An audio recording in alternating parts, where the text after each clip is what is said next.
안녕하세요. 비트코인 읽어주는 남자 미스터 비트입니다. 오늘 비트코인 차트를 계속 보는데 별로 분위기가 안 좋습니다. 그리고 또 온체인 데이터를 제가 봐도 이따가 같이 보겠지만 별로 분위기가 좋지 않아요. 고래가 빠져나가고 중소형 투자자들만 열심히 1차 저지선을 지키고 있고 이러던데, 그리고 이제 또 이게 이제 심리적일 수도 있고 간접적으로는 실제로 유동성의 문제일 수 있는데, 한번 보시죠. 저는 이거 기사를 보고 깜짝 놀랐는데요. 엔비디아가 월가에 월가에 투자은행 6개랑 같이 710조 원의 돈을 자금을 AI 자금을 조성하는데 GPU를 담보가치 자산으로 잡는다고 합니다. 그러니까는 세상에서 처음으로 만들어진 대출 상품이에요. GPU 담보대출.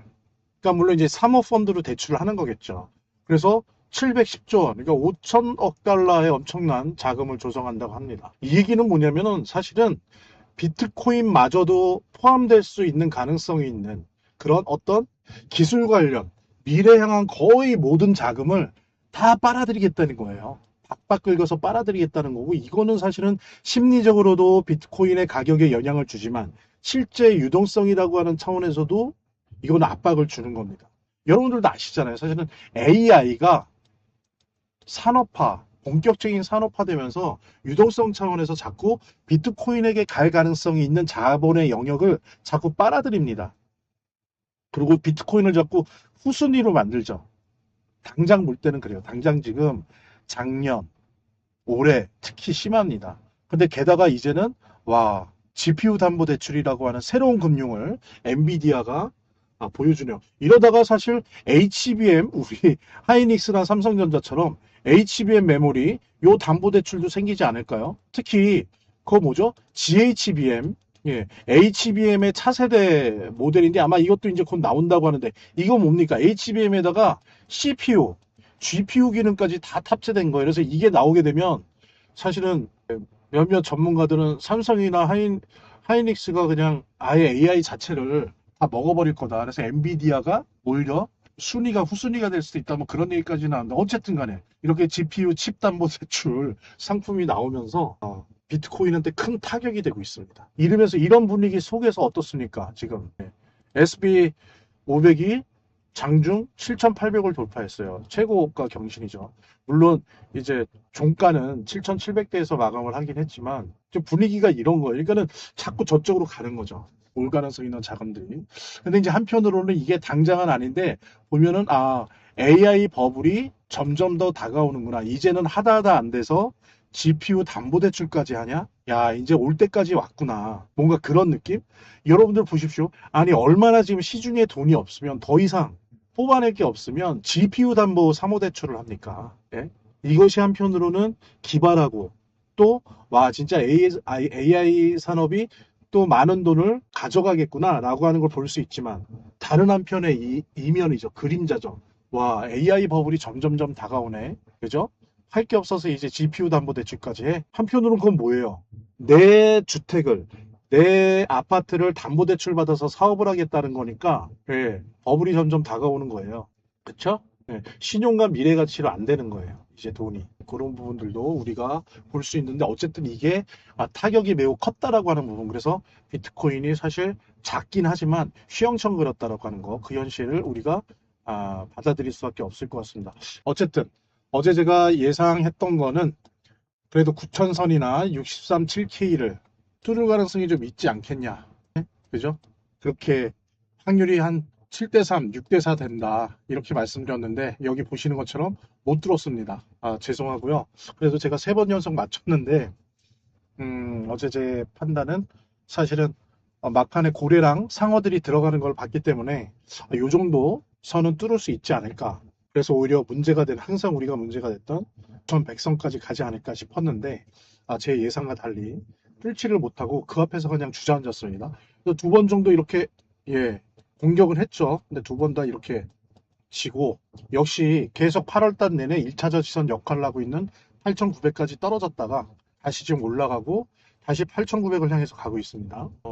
일단은 요 8,900선이 1차 저지선으로 완벽하게 뚫린다라고 한다면 되게, 이제 제가 항상 요 8월 들어와서 말씀드린 것처럼 크게 한 번 더 주저앉을 수도 있어요. 근데 그래도 좀 뚫리더라도 8,900이 몇 번 정도는 지켜주지 않을까 싶습니다. 근데 좀 위험해 보이긴 해요. 그건 이제 이따가 CVD 차트, 온체인 데이터를 보면서 좀 더 구체적으로 말씀드릴 수 있을 것 같고요.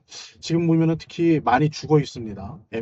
MACD도 그렇고, RSI도 그렇고, 다 마이너스 상태이기 때문에 그렇게 좋아 보이지 않는 그런 상황입니다. 좀 불길한데요. 일단은 그 온체인 데이터 CVD 차트를 보시기 전에 이렇게 계속 9100에서 8900선, 9100에서 8900선 이 사이를 계속 이렇게 횡보를 하고 있는 이유들을 좀 살펴본 다음에 온체인 데이터 DVD 차트 분석에 들어가도록 하겠습니다.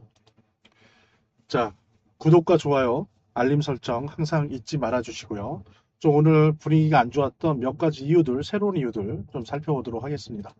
먼저 첫 번째로 볼 수 있는 건 일단 좋은 거예요. 뭐 나쁜 건 아니다. PPI, 생산자 물가 지수가 보합을 나타냈어요. 0.0%. 그래서 오히려 이거는 금리를 동결시킬 수 있는 그런 힘을 보탠 거죠.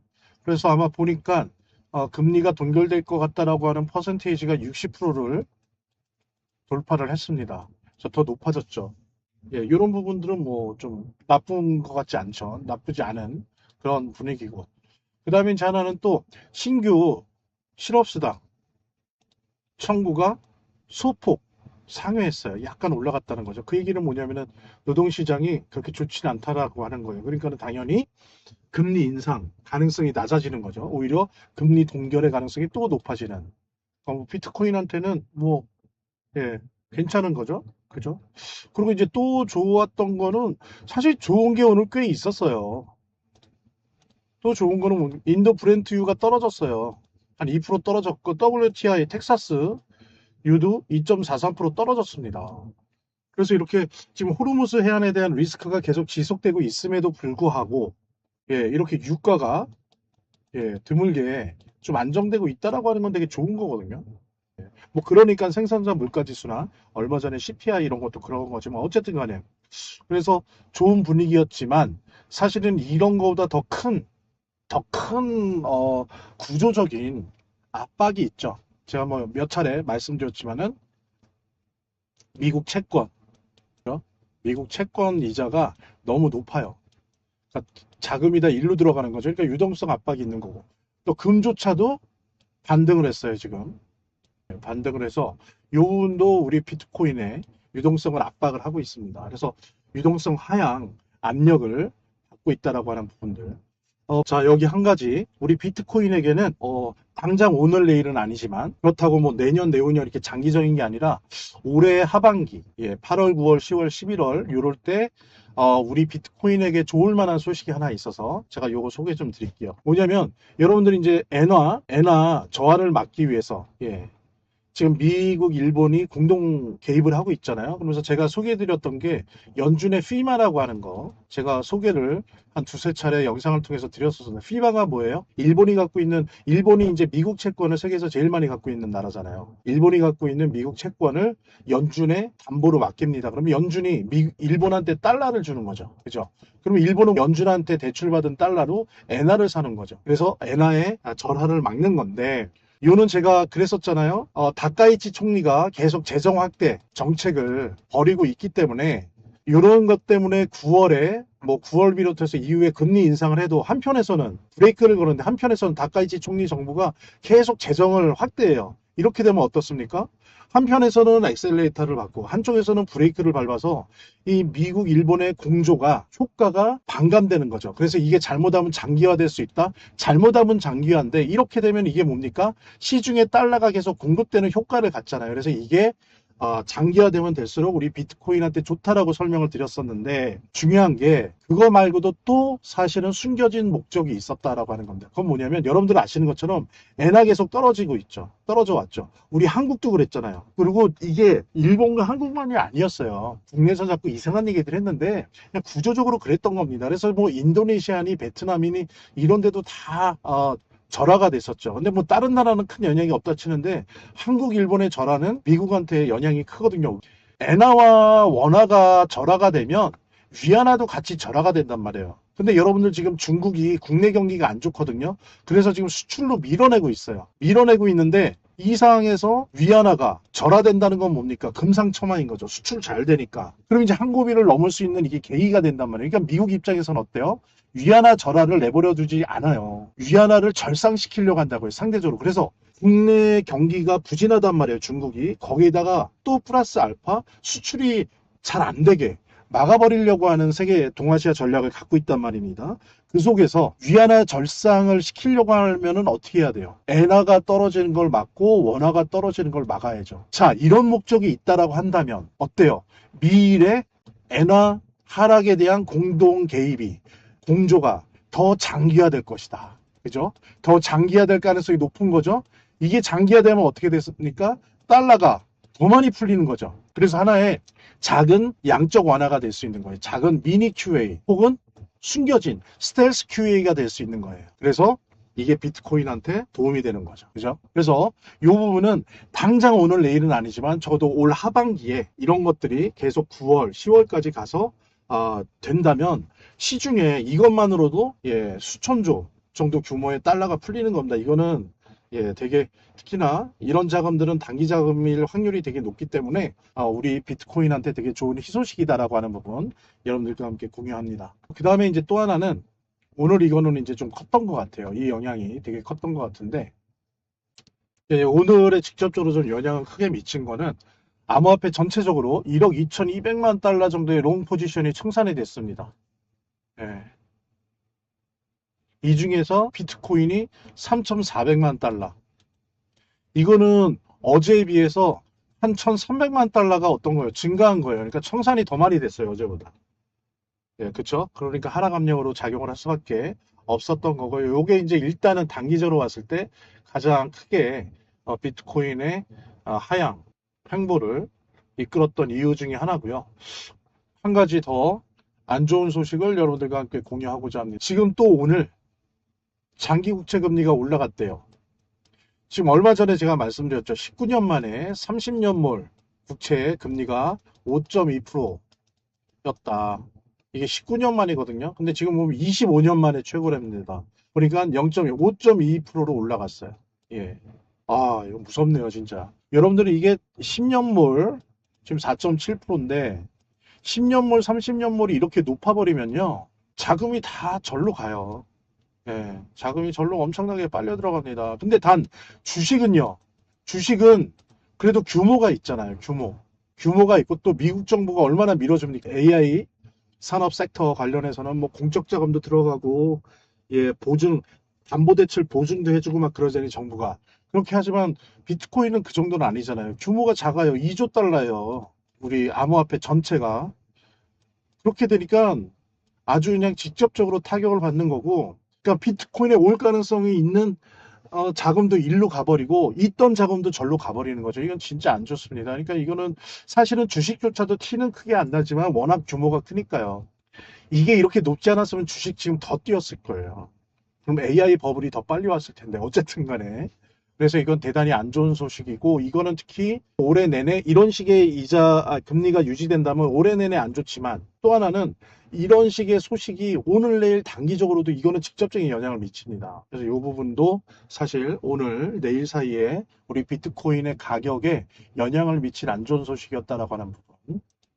그 다음에 이제 아까 제가 말씀드린 이게 중요한 건데 USDT 테더로 비트코인을 사는 그 현물 시장에서의 온체인 데이터죠. CVD 차트를 분석을 해서 가격대별 매수매도 물량과 여기에 참여했던 투자 규모 그룹들, 투자 그룹들의 규모가 어떤 건지 이런 거를 통해서 향후 뭐 길게는 아니다 해도 짧게 오늘 내일 전망을 좀 함께 공유하는 시간을 갖도록 하겠습니다. 여기 보면 이제 오늘 CVD 차트입니다.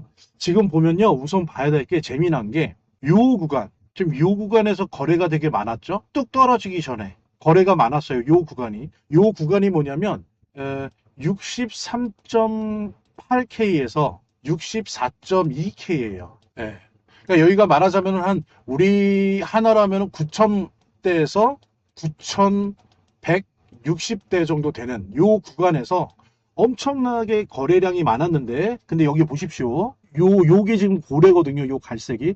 요게 100만 달러에서 1000만 달러 사이를 배팅하는 그룹들이에요. 그러니까 거의 고래라고 볼 수 있죠. 얘네들이 보십시오. 가장 높게 이렇게 매수를 합니다. 그러니까 요 구간대에서 요 고래들이 매수를 한 거예요. 그런데 어때요? 계속 가격이 안 올라가죠. 올라가질 않아요. 이 얘기는 뭐예요?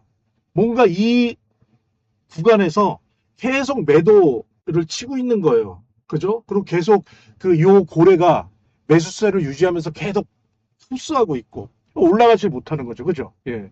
이런 모습을 보이다가 어떻습니까? 지금 갑자기 여기 와서 고래가 쏙 하고 사라졌어요. 없어요. 여기까지 있다 사라졌어요. 그러니까 확 그냥 매수하던 거 딱 멈춰버리고 그냥 나가버린 거예요. 그러니까 실패한 거죠. 어떻게 보면. 올리질 못한 거예요. 올리질 못한 거예요. 실패했고 그러니까 떨어지죠. 떨어지는데 그때 다시 요게 이제 주황색입니다. 소형과 그다음에 녹색 소형과 요 보라색 중형.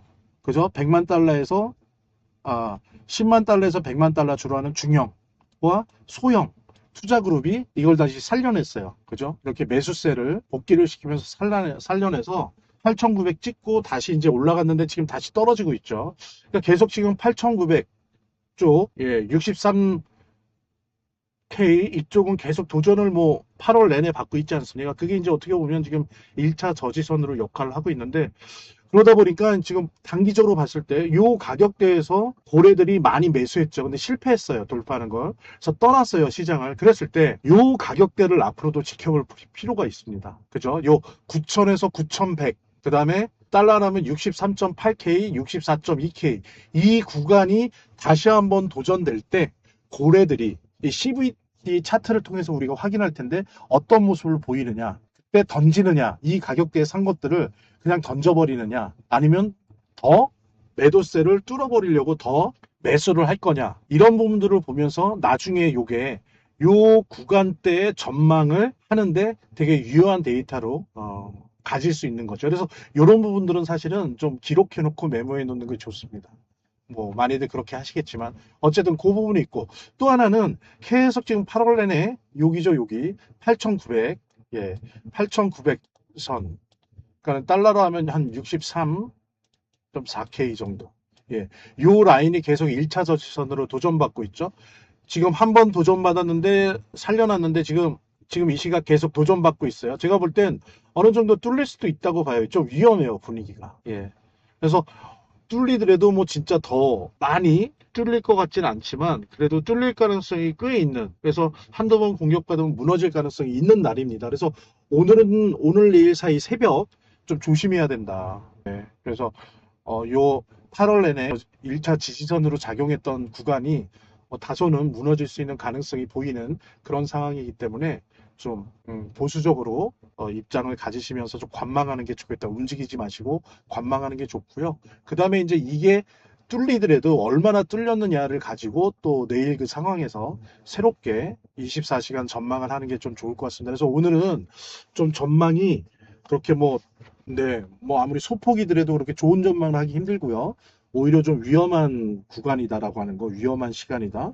예, 그래서 관망을 유지하시길 바란다. 지금 비트코인의 시장 가격을 비트코인의 생산 가격으로 나눈 예. 그래서 비트코인 가격에 프리미엄이 얼마나 꼈는지 혹은 비트코인 가격에 얼마나 할인이 많이 들어가 있는지를 볼 수 있는 제일 중요한 차트 중에 하나죠.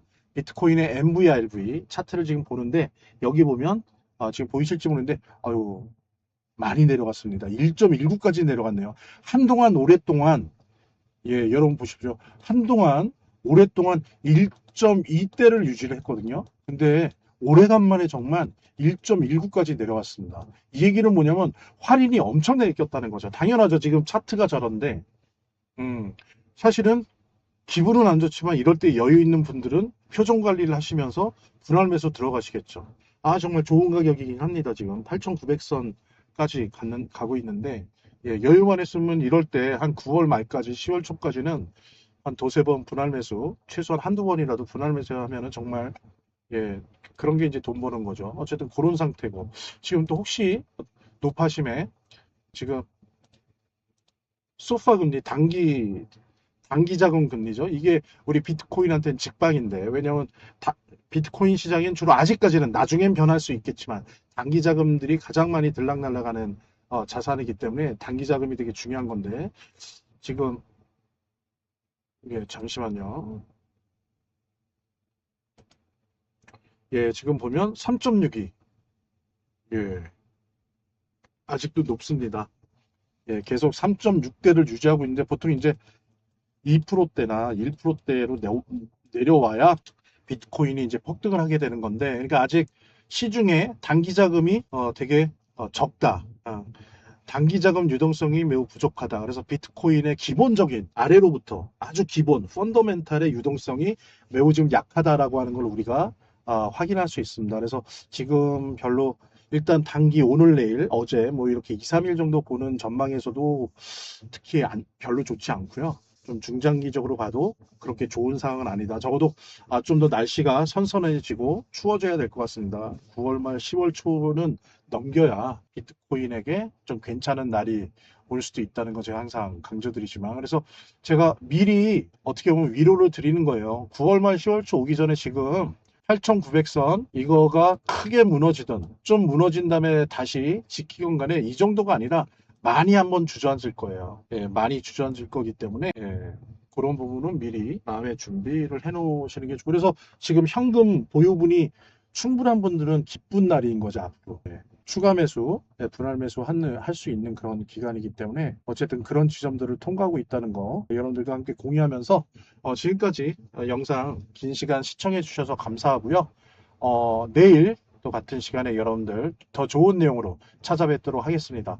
매일매일 비트코인 읽어주는 남자 미스터 비트였습니다. 감사합니다.